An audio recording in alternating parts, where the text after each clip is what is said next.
ইরানের রাজনীতিতে এক নাটকীয় মোড় তৈরি হয়েছে আয়াতুল্লাহ আলী খামেনির মৃত্যুর ৪০তম দিনে। গত ২৮ ফেব্রুয়ারি তেহরানে যুক্তরাষ্ট্র ও ইসরায়েলের যৌথ বিমান হামলায় তার নিহত হওয়ার খবর দেশজুড়ে গভীর প্রতিক্রিয়া সৃষ্টি করে।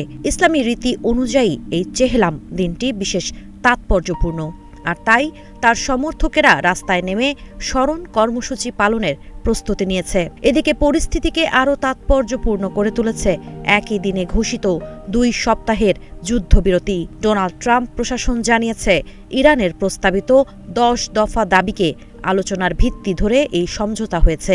খামেনির মৃত্যুর পর নেতৃত্বে এসেছেন তার ছেলে মোজদাবা খামেনি, যদিও তিনি এখনও প্রকাশ্যে আসেননি। ফলে ইরানের ভবিষ্যৎ রাজনৈতিক দিক নির্দেশনা নিয়ে অনিশ্চয়তা থেকেই যাচ্ছে।